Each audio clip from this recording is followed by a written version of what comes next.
Bismillahirrahmanirrahim. Assalamualaikum warahmatullahi wabarakatuh.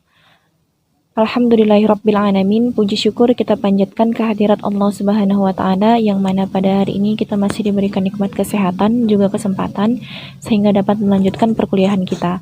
Salawat berangkaikan salam tak lupa pula kita hadiahkan kepada junjungan kita Nabi besar Muhammad sallallahu alaihi wasallam. Allahumma shalli wa sallim ala sayyidina Muhammad wa ala ali sayyidina Muhammad. Semoga dengan memperbanyak salawat kelak kita akan mendapatkan syafaat beliau di yaumil akhir nanti. Amin amin ya rabbal alamin. Yang kami hormati Ibu Rabi'ah Afifah Daulais selaku dosen pengampu mata kuliah Statistik Pendidikan, dan yang kami banggakan teman-teman sekalian. Baiklah, langsung saja di sini kami dari kelompok 2 akan mempresentasikan hasil diskusi kami yang berjudul pengujian hipotesis asosiatif.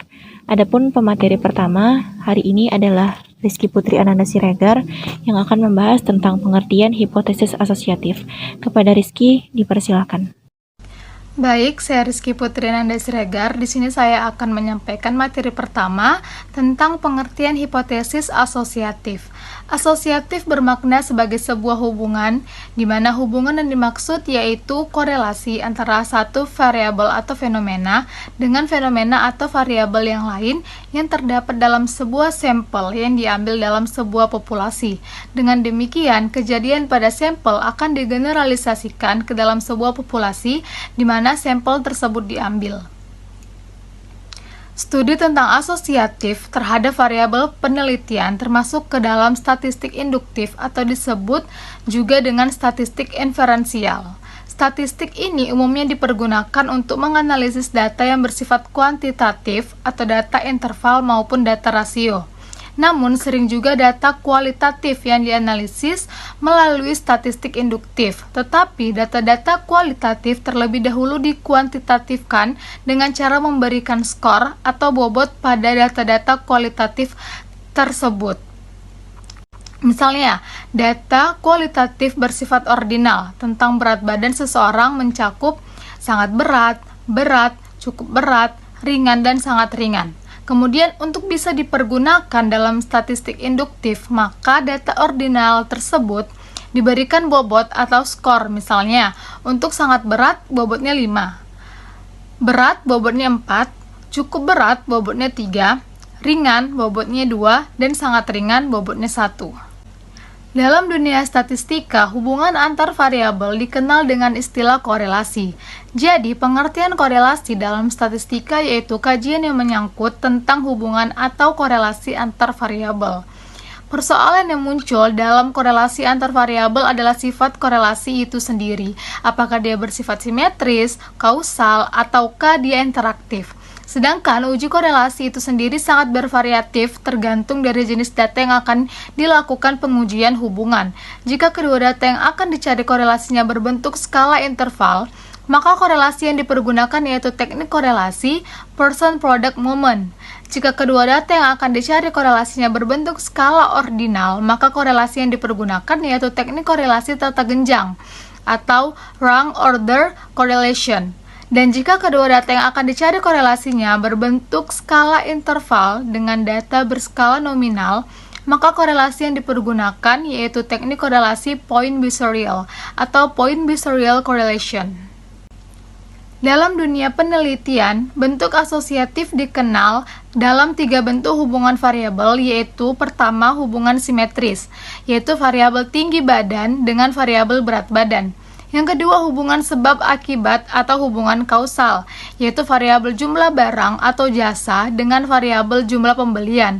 Dan yang terakhir yaitu hubungan interaktif atau saling mempengaruhi, di mana pola konsumsi rumah tangga dengan variabel pengeluaran. Masing-masing bentuk atau variabel ada yang bersifat positif dan ada juga yang negatif. Hubungan positif atau hubungan searah artinya apabila kenaikan atau penurunan satu variabel diikuti oleh kenaikan atau penurunan pada variabel yang lain. Sebagai contoh, ada hubungan positif antara tinggi badan seseorang dengan berat badannya. Yang artinya semakin tinggi badan seseorang, maka akan semakin berat badannya, dan semakin pendek badannya, maka akan semakin ringan berat badannya. Sekian dari saya kembalikan kepada moderator. Terima kasih kepada Rizky Putri Ananda Siregar yang telah memaparkan materinya. Pemateri selanjutnya adalah saya sendiri. Nama saya Siti Kurnia Saripohan. Di sini saya akan membahas tentang pedoman memilih teknik asosiatif. Baiklah, selanjutnya pedoman memilih teknik korelasi. Yang pertama, koefisien kontingensi. Koefisien kontingensi merupakan metode yang digunakan untuk mengukur keeratan hubungan atau korelasi antar dua variabel yang keduanya bertipe data nominal. Pada variabel ini, variabel yang diuji dengan menggunakan koefisien kontingensi adalah variabel jenis kelamin dan status pernikahan, karena jenis data pada kedua variabel tersebut berupa data nominal. Besarnya nilai koefisien kontingensi dilambangkan dengan C. Berdasarkan rumus, C sama dengan akar X kuadrat per X kuadrat ditambah N, di mana C merupakan nilai koefisien kontingensi, X kuadrat merupakan nilai C square, dan N merupakan jumlah seluruh frekuensi. Kemudian, yang kedua, korelasi kendal tau. Korelasi kendal tau merupakan statistik non-parametrik dengan skala pengukuran data sekurang-kurangnya data ordinal. Korelasi kendal tau digunakan untuk mengukur tingkat kesesuaian, yakni apakah ada perbedaan antar tingkat kesesuaian ranking pada dua variabel yang diamati. Korelasi kendal tau digunakan untuk mengukur kekuatan atau hubungan antar dua variabel. Data yang digunakan berskala ordinal dan tidak harus berdistribusi normal. Adapun rumusnya adalah T sama dengan 2S per N dikali N dikurang 1, di mana S merupakan total skor keseluruhan dan N merupakan banyaknya pasangan ranking. Baiklah, mungkin itu saja yang bisa saya sampaikan. Terima kasih. Baik, pemateri selanjutnya Siti Fauziah yang masih akan membahas tentang pedoman memilih teknik asosiatif. Kepada Siti Fauziah dipersilahkan. Nama saya Siti Fauziah, NIM 0310193137. Di sini saya akan menjelaskan tentang persen produk momen.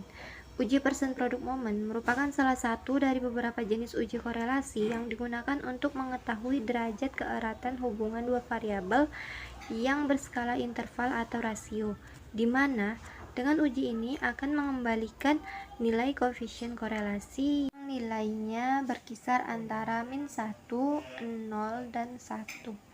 Selanjutnya ada korelasi ganda. Korelasi ganda merupakan suatu nilai yang menekankan pada kuatnya pengaruh atau keterkaitan hubungan dua variabel atau lebih secara bersama-sama dengan variabel lainnya. Pada umumnya, analisis korelasi ganda ini bertujuan untuk mencari hubungan antara dua atau lebih variabel bebas dengan variabel terikat. Selanjutnya ada korelasi parsial, di mana korelasi parsial ini merupakan suatu metode yang digunakan untuk mengidentifikasi kuat lemahnya hubungan antar variabel bebas dan variabel terikat, di mana variabel bebas lainnya dikontrol atau dianggap berpengaruh. Penjelasan dari saya, apabila ada yang kurang mohon maaf, saya kembalikan kepada moderator. Terima kasih kepada Siti Fauziah yang telah memaparkan materinya. Pemateri selanjutnya adalah Deni Puspitasari yang akan membahas tentang statistik parametris. Kepada Deni dipersilahkan. Baiklah, selanjutnya saya akan menjelaskan tentang statistika parametrik. Statistika parametrik ini ada dua. Yang pertama statistika parametrik dan statistika non-parametrik. Yang pertama, statistika parametrik merupakan bagian dari statistika inferensia yang mempertimbangkan nilai dari satu atau lebih parameter populasi sehubungan dengan kebutuhan inferensianya. Pada umumnya, statistika parametrik membutuhkan data yang berskala pengukuran minimal interval. Selain itu, penurunan prosedur dan penetapan teorinya berpijakan pada asumsi spesifik mengenai bentuk distribusi populasi yang biasanya diasumsikan normal.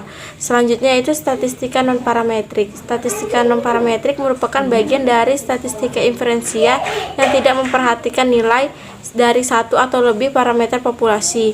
Umumnya, validitas pada statistika non-parametrik tidak tergantung pada model peluang yang spesifik dari populasi.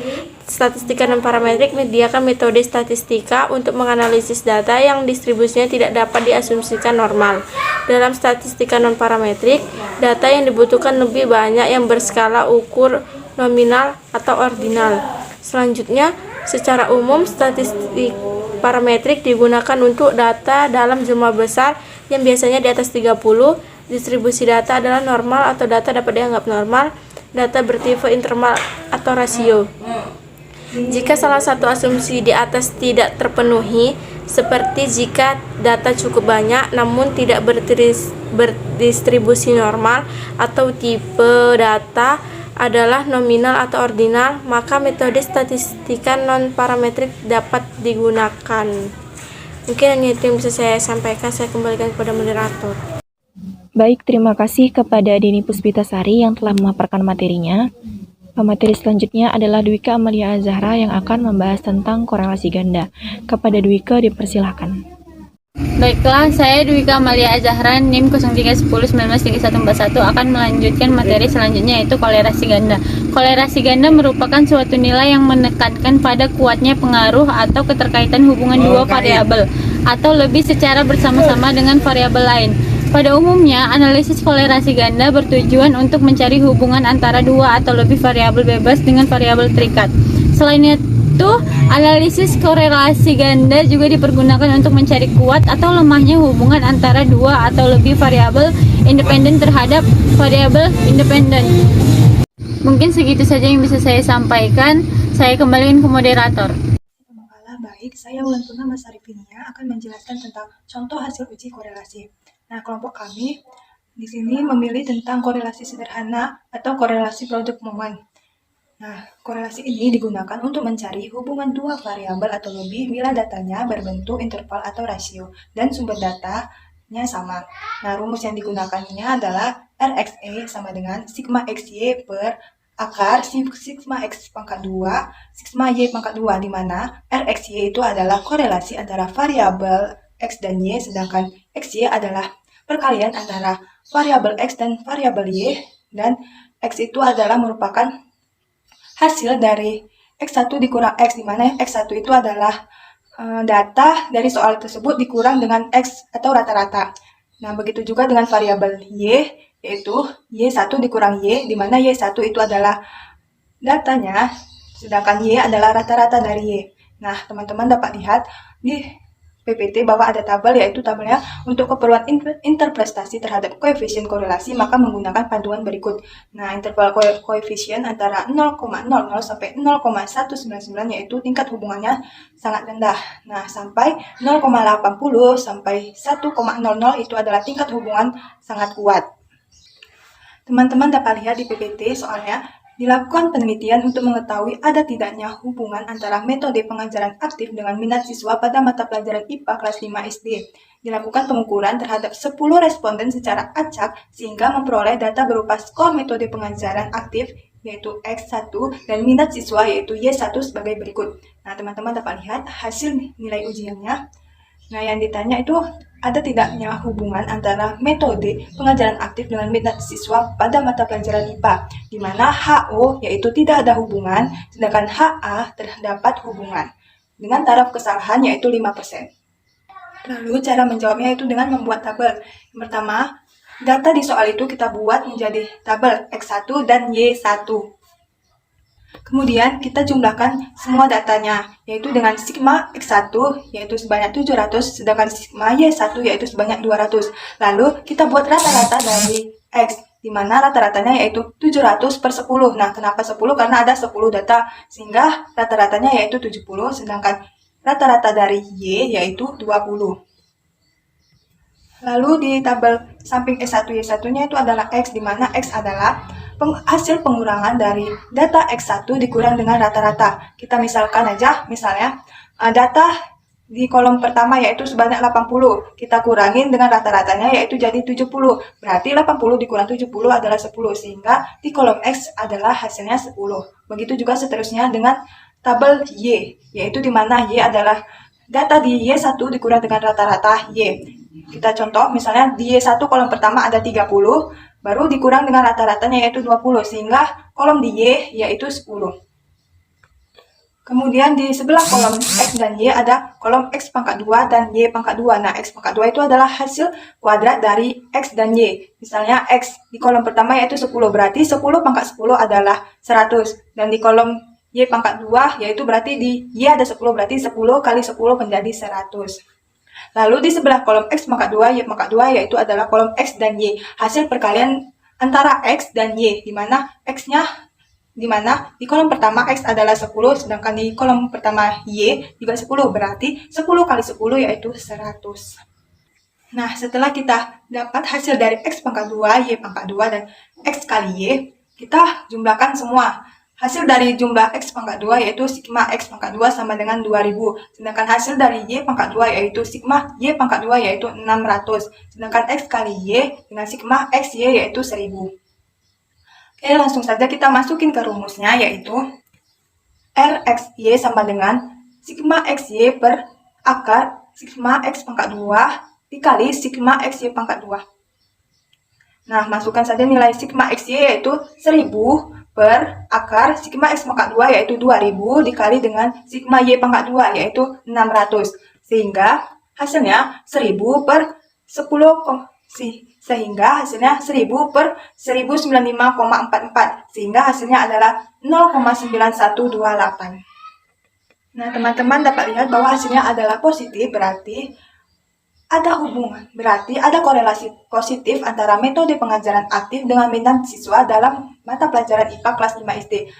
Hal tersebut berarti bahwa semakin sering metode pengajaran aktif itu digunakan, maka semakin besar minat siswa terhadap mata pelajaran IPA. Lalu langkah selanjutnya yaitu menguji signifikasi koefisien korelasinya, yaitu dengan membandingkan nilai koefisien korelasi yang kita dapat dengan tabel R atau tabel produk momen. Nah, teman-teman dapat lihat di makalah kami ada tabel tentang produk momen. Dengan taraf kesalahan 5% dan data sebanyak 10, maka diperoleh R tabelnya yaitu 0,632. Lalu kita bandingkan antara R tabel dengan hasil korelasi yang kita dapat, di mana hasil korelasi yang kita dapat yaitu 0,9128 lebih besar daripada R tabel sebesar 0,632. Maka HO ditolak, berarti terdapat hubungan positif antara metode pengajaran aktif dengan minat siswa pada mata pelajaran IPA. Baik, sekian dari materi saya kembalikan ke moderator. Terima kasih. Terima kasih kepada Wulan Purnama Sarifinia yang telah memaparkan materinya. Mungkin itu saja yang dapat kami sampaikan pada presentasi kali ini. Untuk segala kekurangan kami mohon maaf dan semoga bisa bermanfaat untuk kita semua. Saya akhiri, wassalamualaikum warahmatullahi wabarakatuh.